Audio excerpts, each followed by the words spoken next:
오늘 함께 나눌 하나님의 말씀은 신약 성경 사도행전 2장 1절에서 13절까지의 말씀입니다. 신약 성경 사도행전 2장 1절에서 13절까지의 말씀. 제가 가진 성경으로는 신약 성경 188면 정도에 있습니다. 사도행전 2장 1절에서 13절까지의 말씀 다 찾으신 줄 알고 제가 봉독하겠습니다.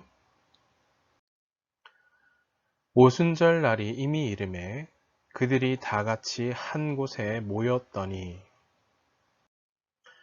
호련히 하늘로부터 급하고 강한 바람 같은 소리가 있어 그들이 앉은 온 집에 가득하며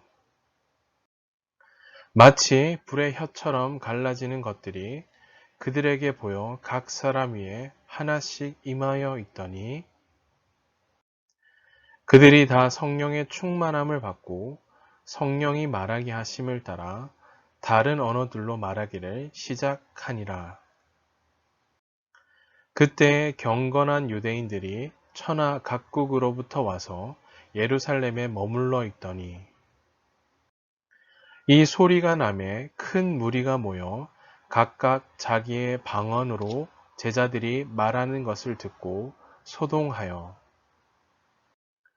다 놀라 신기하게 여겨 이르되 보라 이 말하는 사람들이 다 갈릴리 사람이 아니냐.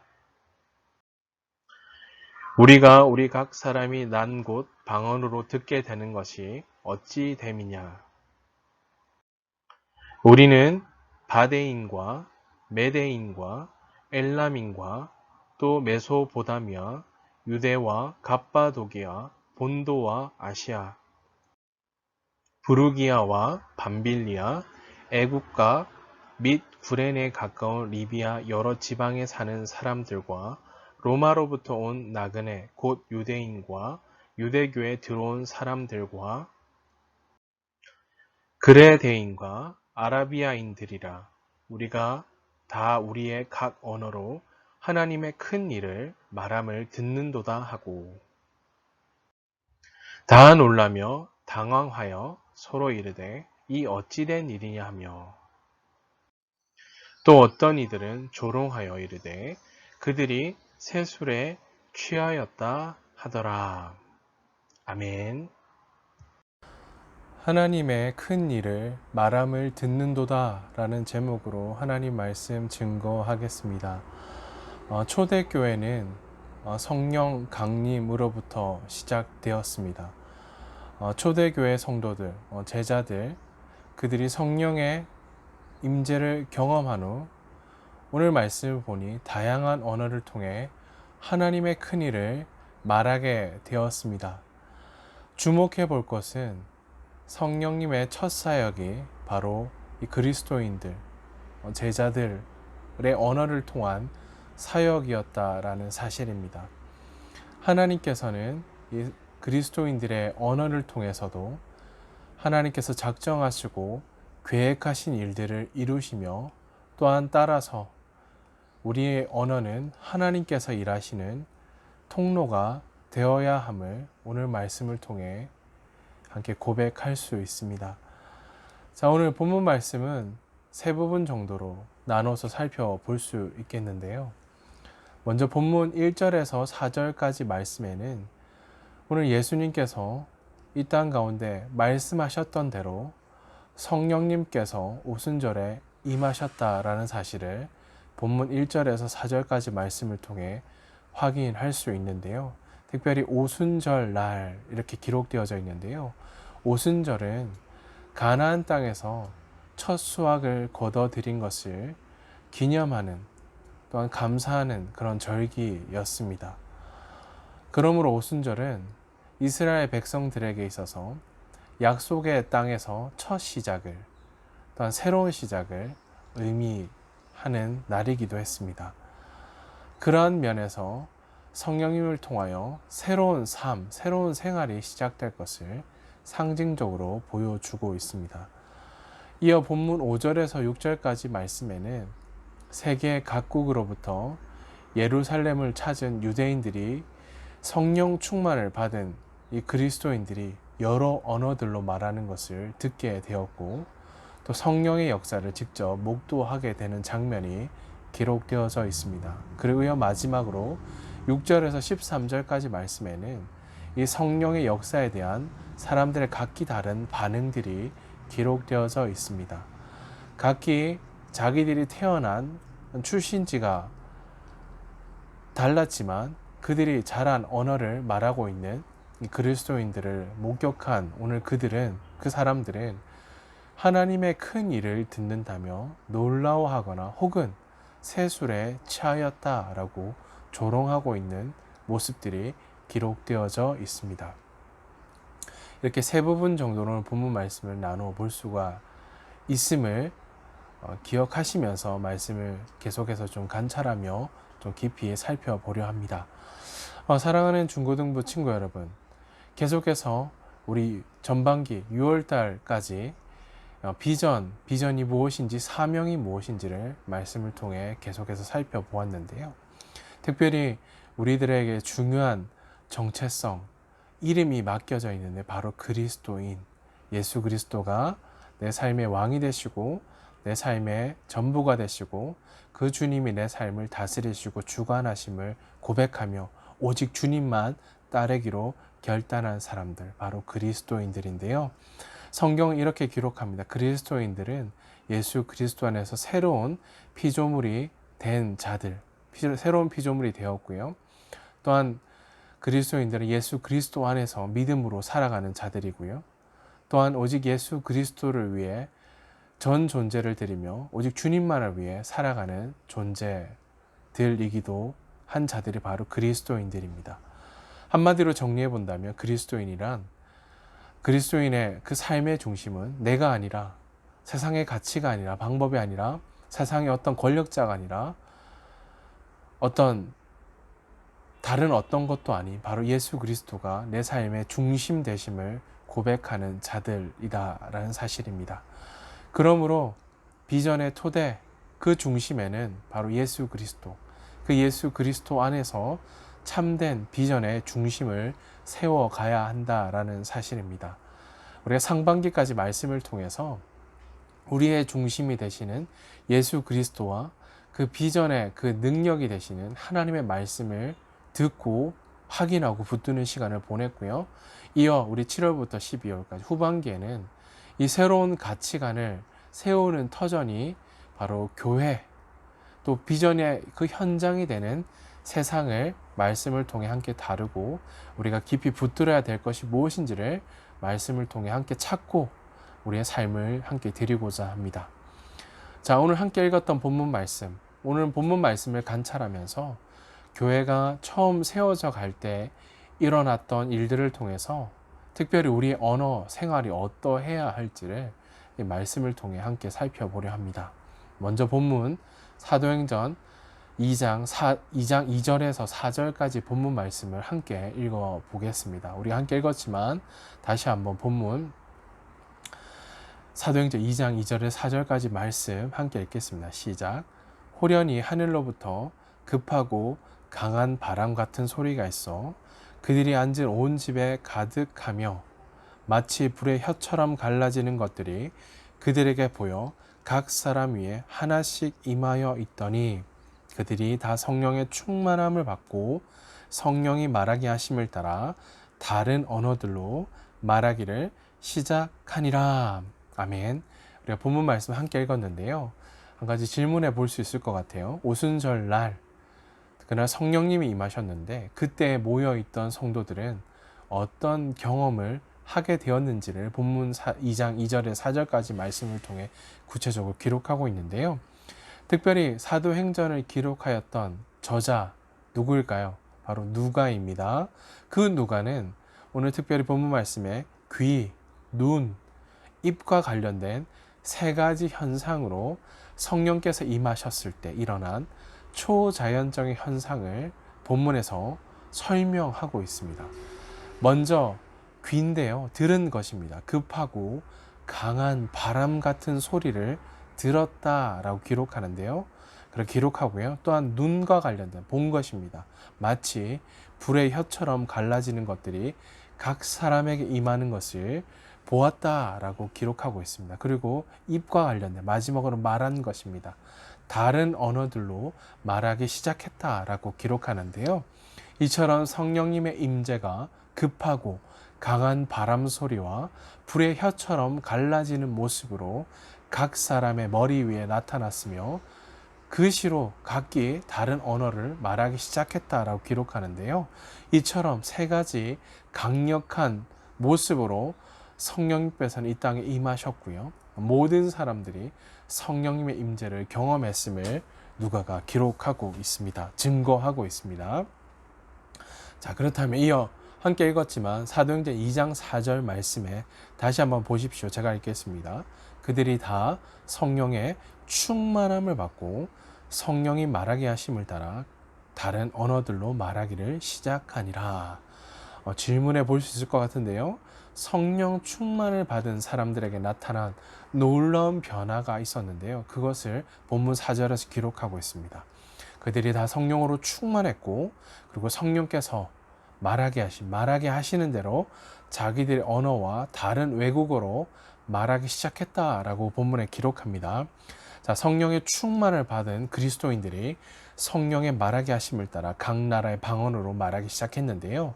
여기서 방언이라고 본문에 기록되어져 있는데 원어적인 의미를 좀 살펴보니까 사투리, 또 종교적인 방언, 외국어라는 이런 의미들을 담고 있는데요. 세 가지 뜻을 가지고 있는데요. 오늘 본문에서는 외국어라는 의미로 사용되어지고 있습니다. 자, 그들이 또한 성령의 충만함을 받았다라고 기록하는데요. 성령의 충만함이란 또한 이런 의미를 담고 있어요. 어떤 상태가 가득 차 있는 상태를 말하는데 이를 성령과 관련지어 생각해 보면 성령이 충만하여 가득하여 다른 어떤 생각도 들어올 수 없는 상태를 가리키는 단어 성령의 충만함이다 라는 의미를 가지고 있습니다. 즉 성령님이 원하시는 것만을 하게 되는 것, 바로 이 의미 속에 담긴 말씀의 의미이기도 합니다. 기억하시기 바랍니다.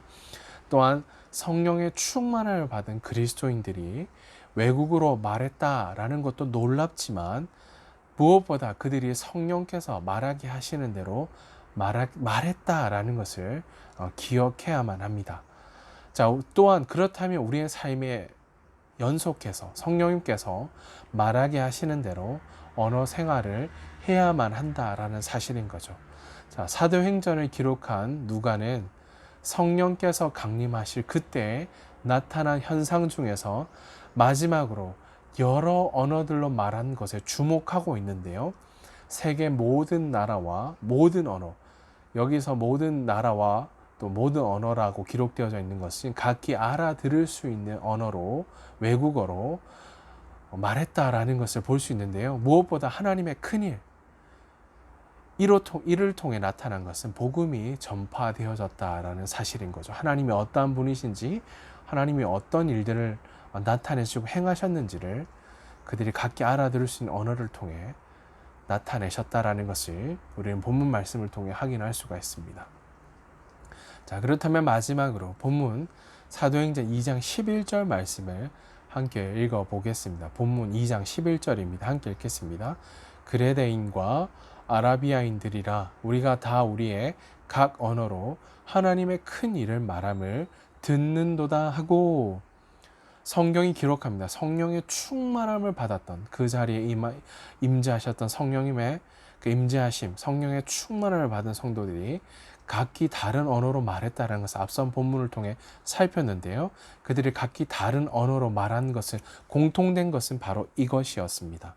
그들의 어떠함이 나타나고 자신들의 능력을 과시하고 자신들의 모습이 드러난 현장이 아니라 오늘 성경이 기록한 것처럼 무엇을 말했다고요? 하나님의 큰 일을 말함을 듣는도다 하고 라고 고백하고 있죠. 오늘 그들, 성령의 충만함을 받은 성도들은 하나님의 큰 일을 증거하고 말했다라고 본문이 기록합니다. 자, 하나님의 큰 일이 무엇이었을까? 여기서 큰 일이란 단어가 나오죠. 원어적인 의미를 살펴보니까요. 놀라운 사역, 위대한 일, 철저히 초점이 사람에게 맞춰져 있지 않고 하나님의 큰일, 하나님이 행하셨던 놀라운 일, 사역, 위대한 일이 나타나고 증거되어졌다, 선포되어졌다 라는 것을 살필 수가 있습니다.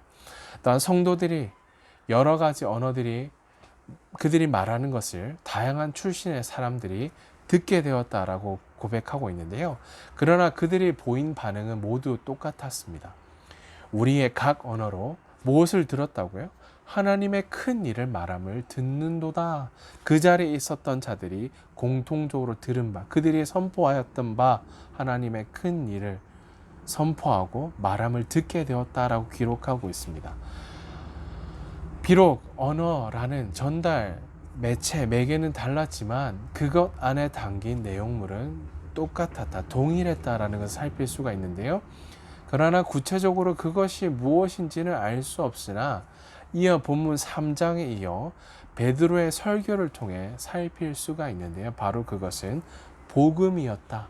하나님이 행하신 놀라운 사역, 위대한 일, 하나님의 큰 일은 바로 아들이신 예수 그리스도를 이 땅에 보내심으로 말미암아 그들을 살리는 생명과 진리의 복음의 말씀이 선포되어지고 증거되어졌다. 바로 복음이었다라는 것을 엿볼 수가 있습니다. 하나님의 구원 계획이 선포되고 증거되어졌을 것이 분명하다라는 사실인 거죠. 분명한 것은 성령님께서 성령의 충만을 받는 그리스도인들이 그들의 언어를 통해 역사하셨다라는 것을 우리는 고백하게 됩니다.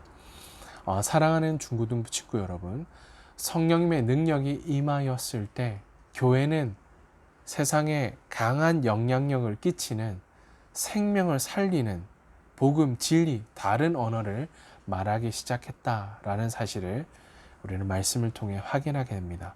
그 언어 두 가지로 살펴볼 수 있겠는데요. 첫째는 이것인데요. 바로 화목하게 하는 언어를 말했다라는 사실입니다. 사도행전 2장 말씀에는 흔히 오순절 성령 강림 사건으로 알려진 아주 우리가 익히 잘 아는 본문 말씀이기도 한데요. 사실 이로 말미암아 교회가 출발하게 되었다라는 것을 우리는 살필 수가 있습니다. 바로 교회의 출발점, 교회의 출발이기도 했다라는 사실입니다. 즉 교회는 성령님의 임재로 시작되었습니다. 그리고 마가의 다락방에 모인 사람들에게 임하신 그 성령님의 첫 사역은 다양한 외국어를 통하여 여러 나라에서 온 유대인들과 소통하게 되었다라게 된 것을 기록하는데요. 이것을 여기서 아주 중요한 의미를 가지는데요. 원래 우리가 바벨탑 사건, 앞서 우리가 전반기의 말씀, 창세기 말씀을 통해 우리가 살필 수 있었는데요. 세상의 언어는 하나였지만 바벨탑 사건 이후로 여러 언어로 나뉘어지게 되었다. 그들의 범죄함, 그들의 어리석은 교만함을 통해 여러 언어로 나눠지게 됨을 우리가 살필 수 있었는데요. 하나님 앞에 불순종하며 바벨탑을 쌓으렸던 인간들은 하나님과 첫째로 단절되어지게 되었죠. 뿐만 아니라 사람들, 인간들끼리도 언어로 인해 그런 관계가 단절되는 것을 경험하게 된 것입니다. 그러한 면에서 우리 성령님께서 임하심을 통해 첫 사역은 바로 언어를 통한 사역이었다라는 것을 우리는 살필 수가 있습니다. 사실 우리 언어는 단지 의사소통의 기능만 가진 것이 아님을 잘 알고 있습니다. 말이 다르게 되면 문화, 사상, 풍습까지도 달라지는 것을 우리는 이미 달라지는 것을 우리가 알고 있고요. 그렇게 볼 수 있는데요. 그리고 그런 차이는 서로 간에 동질감이 아니라 이질감을 느끼게 하여 서로 경쟁하고 다투고 갈등과 분리, 단절을 만들어 낸다라는 사실입니다. 그러므로 성령님께서는 언어의 차이를 뛰어넘어 그들이 소통하도록 하심으로 서로 간에 화목하고, 특별히 화목해 하신 이는 바로 예수 그리스도시죠. 하나님과 우리 사이에 단절된 관계를 이으시고 회복하시기 위해 이 땅에 오신 바로 예수 그리스도, 또 성령께서 이 땅에 임하심으로 말미암아 서로 간의 화목과 관계의 회복을 허락하셨다라는 사실이죠. 따라서 정리하자면 성령을 소유한 성령의 충만함, 경험하고 성령에 충만한 자들은, 성령 충만한 사람은 그리스도인의 이 언어 생활 역시 서로 화평을 이루도록 하는 것이어야 한다라는 것을 우리는 하나님 앞에서 고백하게 됩니다. 사람과 사람 사이를 평화롭게 하고요. 피스메이커죠. 화평케 하는 자들이죠. 평화롭게 하며 오해를 극복하고 갈등을 해소하는, 생명을 살리는 언어, 새로운 언어를 말해야 함을 우리는 본문 말씀을 통해 먼저 확인할 수 있고요. 두 번째인데요. 둘째, 하나님의 큰 일을 말하는 언어를 사용했다라는 사실입니다. 본문 11절 말씀을 통해 확인할 수 있듯이 각국에서 온 사람들이 이렇게 고백했죠. 우리가 다 우리의 각 언어로 하나님의 큰 일을 말함을 듣는도다 라고 고백한 것처럼 언어의 장벽을 뛰어넘는 성령의 능력을 경험케 한 하나님의 역사였다라는 것을 우리가 보게 되어지는데요. 사람들은 그 당시 갈릴리 지역, 이 당시 빈민층이 거주한 빈민층 지역이었던 이 갈릴리 사람들이 유창한 외국어 실력을 보여준 것에도 굉장히 놀랐지만, 그들이 무엇보다 말하며 선포했던 그 내용에도 더욱 놀랐던 것입니다. 성령의 충만함을 받은 사도들이 그 이후에 행한 말들은 참으로 하나님의 큰 일을 선포하는 능력 있는 말씀이었음을 우리는 사도행전 28장까지 말씀을 통해 확인할 수가 있습니다. 특별히 베드로의 설교를 통해 한 번의 설교로 3,000명이, 5,000명이 회심할 정도로 강력한 언어였다라는 것을 우리는 말씀을 통해 확인할 수 있습니다. 성령님의 임하심을 통해 하나님의 큰 일, 하나님의 살아계심, 생명을 주시고 이 땅 가운데 오신 예수 그리스도, 복음의 그 본질, 핵심이신 예수 그리스도를 선포하시고, 또한 깨어진 사람들 관계를 회복하시기 위한 성령님의 그 능력이 드러나고 나타난 현장들을 우리는 성경을 통해 확인할 수 있었습니다. 바로 오늘 고백한 것처럼 각기 다른 언어로, 각기 난 지역이 달랐지만 하나님의 큰 일을 말함을 듣는도다 고백한 것처럼 바로 성령님께서 그렇게 사람의 생각과 방법을 뛰어넘으시는 하나님의 그 선하신 놀라운 역사를 나타내신 현장들을 우리는 성경을 통해, 오늘 사도행전 말씀을 통해 확인하게 됩니다. 따라서 우리는 그리스도인들, 또한 성령의 사람들인 우리는 세상이 말하는 참 불평할 것이 많죠. 또 우리는 그런 주어진 불평할 그 현장들, 조금이라도 우리의 상황과 우리의 권리가 침해당할 때 우리는 그때 불평을 늘어뜨리고 때로는 욕설을 하기도 하고요. 또 그런 언어 생활을 말미암아 우리의 삶을 쉽게 더럽히고, 또 그것에 우리의 마음을 둘 자들이 아니다라는 것을 기억하시기 바랍니다. 그런 것들, 우리의 삶을 더럽힐 자들이 아니다라는 것을 고백하시면서 우리는 우리가 가진 우리 입을 통해 오히려 세상을 향해 도전하고요. 세상이 도전받고 새롭게 되어지는 하나님의 큰 일을 선포하는 언어 생활을 해야만 한다라는 사실입니다. 그것은 성령의 충만함을 날마다 간구하고요. 또 우리 안에서 역사하시는 성령님의 그 일하심으로 말미암아 가능한 것임을 날마다 고백하며 우리의 삶을 내어드리며, 성령께 우리의 삶을 조명받고요. 겸손히 삶의 주도권을 내어드림으로 성령께서 날마다 우리의 삶을 다스리시고 통치하시는 그런 믿음의 사람들 다 되시기를 주님의 이름으로 축복합니다. 사랑하는 중고등부 친구 여러분, 말씀을 마무리하겠습니다. 오늘 오순절에 임하셨던 성령님은 제일 먼저 그곳에 모인 그리스도인들, 제자들에게 새로운 언어를 허락하셨는데요. 그러나 이것은 흔히 우리가 생각하는 신비한 언어, 신비한 방언이 아니라 오늘 그 현장에 다양한 외국어였다라는 것을 살폈는데요. 외국어였고요. 그것을 통해 언어의 장벽을 그것을 뛰어넘는 소통과 화목이 이루어졌다라는 것을 살폈습니다. 그리고 그 외국어, 그 자국으로 말미암아 하나님의 큰 일을 듣게 하심으로 예루살렘에 모인 유대인들의 마음이 그 마음이 복음에 반응하도록 하신 하나님의 구원 계획과 작정이셨다라는 것을 우리는 고백하게 됩니다. 우리도 우리의 언어 생활을 통해 하나님의 마음과 뜻을 세상에 전하고 또 서로를 화목하게 하는 사명을 감당하며 이러한 사명이 우리에게 주어져 있다라는 사실입니다. 더럽고 추한 말, 상처 주는 말, 불평하는 말, 이것을 우리 24시간 중에 가장 많이 선택하는 연약한 자들입니다. 그러나 우리는 그런 말며 이런 언어들로 말며 우리의 삶을, 우리의 언어를 오염시킬, 더럽힐 자들이 아니라 우리를 위해서 부르셨고요. 우리를 주목하고 계시고요. 오늘 우리의 삶을 통해 역사하시는, 그래서 우리의 삶의 유일한 소망, 기대, 우리의 삶의 유일한 목적 바로 이것입니다. 오직 하나님을 기쁘시게 하는 삶, 하나님의 살아계심을 증거하는 삶, 바로 이 삶을 우리에게 맡기시고 사명을 주셨다라는 사실입니다.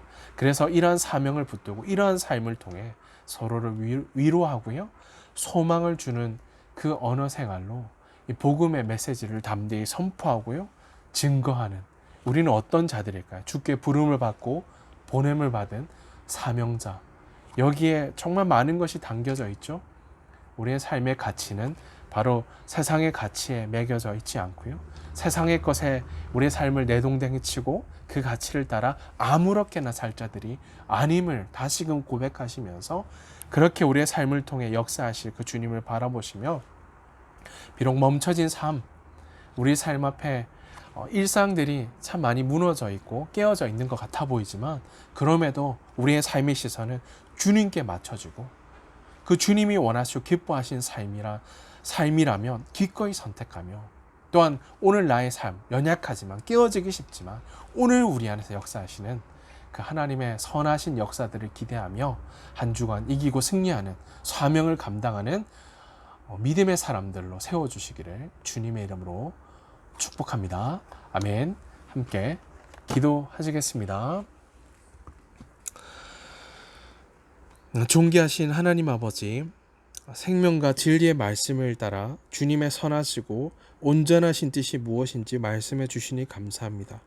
어떤 것과도 비교할 수 없는 신실하신 주님의 사랑과 주님의 말씀하심 앞에 날마다 삶을 드리며 주님께 더 가까이 나아가는 삶이 되게 해 주시옵소서. 주님, 주께서 주목하시고 기뻐하시는 삶을 기꺼이 선택하며 부르신 사명을 따라 부르심의 사명을 믿음으로 감당하며 섬겨내는 중고등부 친구들 되게 해 주시옵소서.